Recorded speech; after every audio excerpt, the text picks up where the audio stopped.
Hello, magandang gabi sa inyong lahat. Hello. So meron tayong video na rereakan galing kay Tito Norman Mangusin ulit, no? Shinare ito sa group ni Sir MG. So panoorin natin. Ano ba meron dito sa kay Tito Norms? May Morales, thank you. At syempre, kay Vice, thank you. Shoutout kay Ann. Shoutout sa inyo lahat.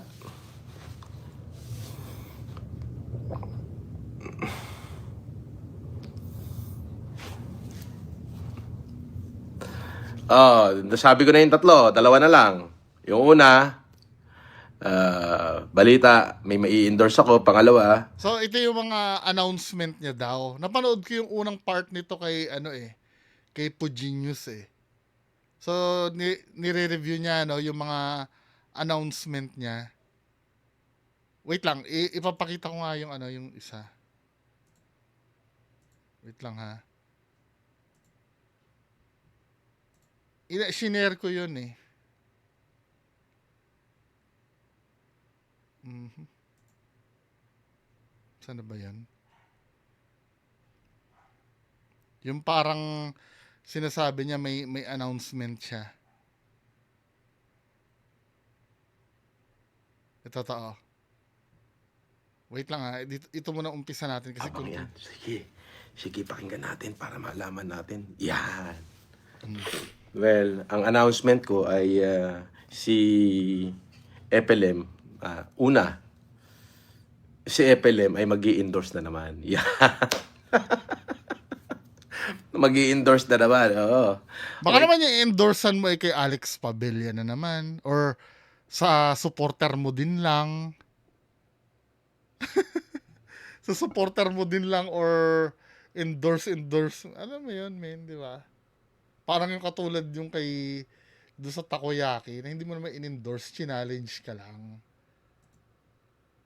May kita na naman. Oo, syempre. May kita na naman. Oo. 5 yung announcement ko. 5. Oo. Ang abangan nyo yung pinakadulo. Ang tindi nun. Puta, magigiyang kayo lahat. Ha? Nangyari pa talaga yan? Puta. Putik. Matibay. Oo, puta. Hindi pala talaga nila yayaka. Yung mga gano'n. Mga gano'n. Mga issue. Yan. Okay. Una, si FLM. Mag-i-endorse na naman. May hanap buhay na naman. May kita. Pangalawa.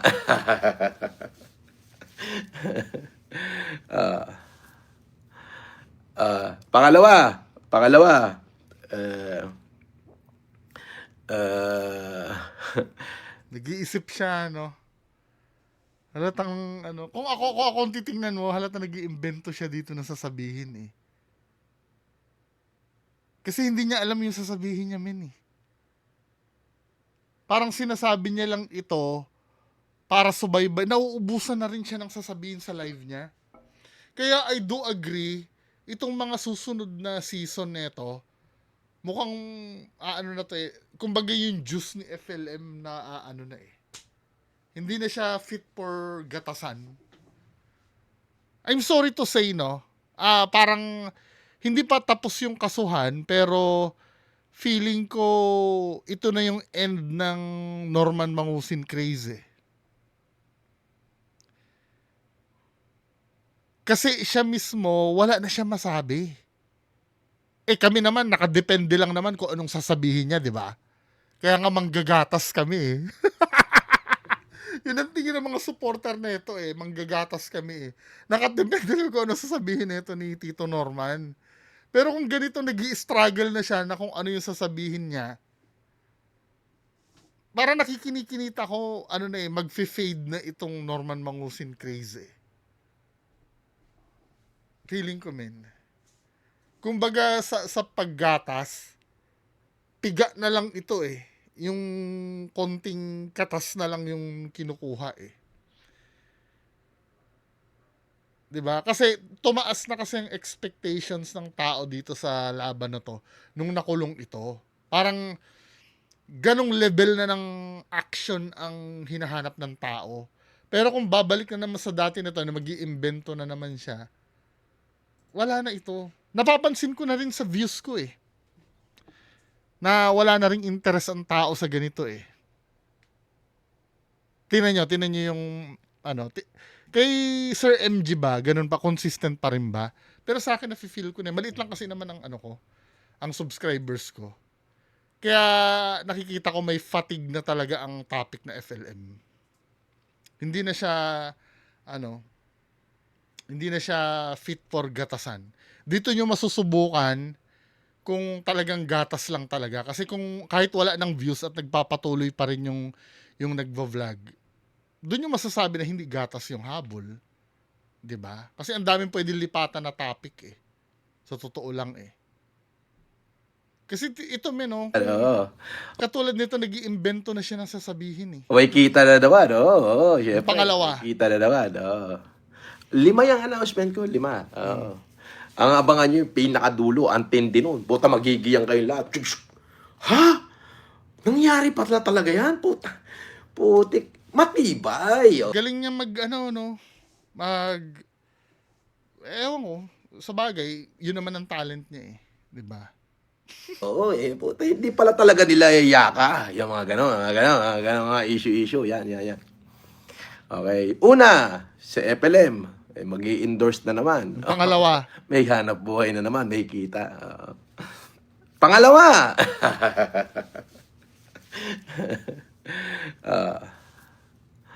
Hindi niya alam kung ano sasabihin kasi nag-iisip pa siya eh. Kung ano yung pangalawa eh. Pangalawa. Oh. Merong mukhang tanga. Nagmukhang tanga, oo. Nagmukhang tanga. Alam mo bakit nagmukhang tanga? Hirap na hirap. Oo. Kung paano sisiraan ng isang FLM. Oo. And yet, hanggang ngayon, hindi pa nagtatagumpay. Yun, pangalawa yun. Ano announcement yun, men? Napaka-generic naman nun eh. Dapat may pangalan. Pangatlo. Basta, 5 to. Yung pang 5, yun ang pinakamalupit. Pangatlo. Ayon sa ating bubuit. Wala eh. Gumagawa lang siya. Tinan mo ha. Namiss ko na naman kayo. Pangatlo, si Casper. Magbubukas na ng parisan. Hindi na bago yun. Dito pa nga lang ma-feel mo na nagme-made up na lang siya eh. Nang sasabihin eh. Ayun sa bubuit, si Casper, nasabi mo na yan eh. Kumita na yung announcement na yan eh. Ang pangatlo. May dalawa pa. Exciting to. Exciting part to.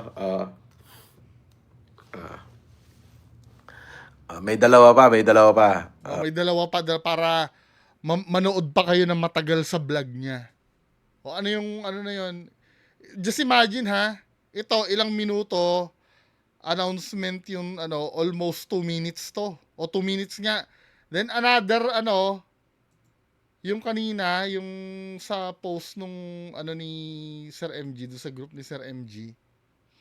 Another post 10 minutes bago niya masabi yung yung pang-apat at pang-5.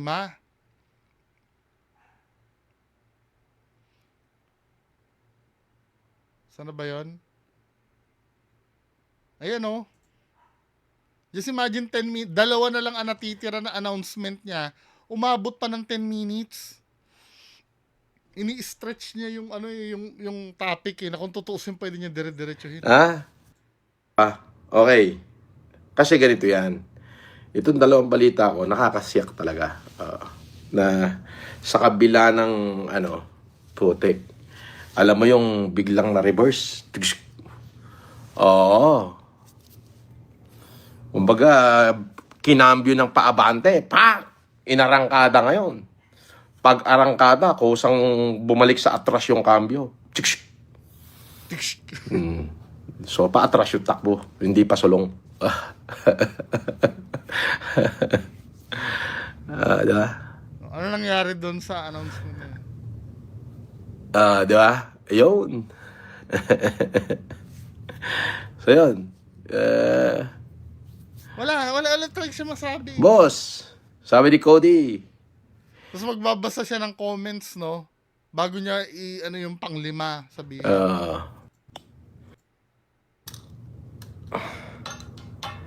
basta ako, trabaho, tapos Anong trabaho yun? focus muna kung ano yung dapat gawin. Siyempre, marami tayong asunto ngayon. Harapin natin na maayos. Okay? Ganun lang. Pagka tama ka, paglaban mo. Pag mali, harapin mo. Ganun. Yung panglima. Vlogger ba yung endorse mo, boss? Hindi vlogger. Hanap buhay.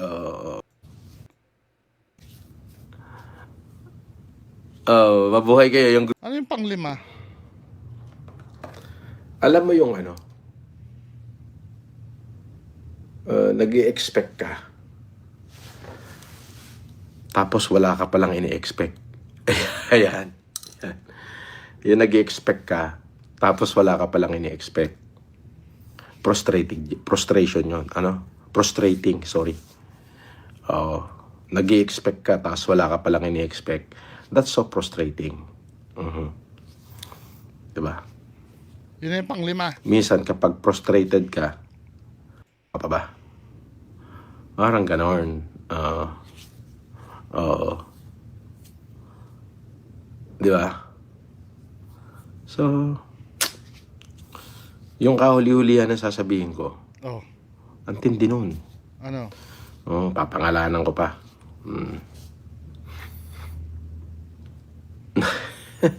Wala, binibiting niya yung tao eh. Wala naman talaga eh. Salve Balaoro. Good news para sa akin kasi hindi naman sa akin nangyari, sa kanila. Yung may ini-expect ka, tapos hindi mo nakuha.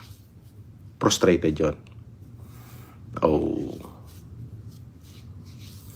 Yun na ba yun? Yun ang panglima? Alam naman natin yun. Kakala kasi nila, ako, tanga, sila. Ay, parang ganon. Ano? Wala eh. Nakabantay sila sa bawat live natin. Kasi dito sila kumukuha sa live ko ng kabuhayan nila. Ayan. Livelihood. Ito yung pinaka-livelihood nila, yung aking live. Kapag hindi ako nag-live, wala silang post, wala silang kita, walang comment sa mga comment section nila. Wala eh. Umabot na ng 10 minutes eh. So for me, ano to eh. Made up din eh. Doon pa nga lang sa pangalawang announcement mo, naghahang ka na. Kasi ibig sabihin, nag-iisip ka ng sasabihin mo. Parang ito na nga yung end ng ng mangusin craze. Lumipas na talaga siya. Siguro mga 50%. 'Di ba? Hindi ko pa rin naman siguro titigilan, mga once a day or twice a week siguro update kung may major pa. Pero pag yung mga ganito na lang, mukhang ano na eh, fed up na rin yung mga tao eh. Tsaka wala na rin siya masabi oh. Maliban lang kung may crazy na mangyari na naman uli.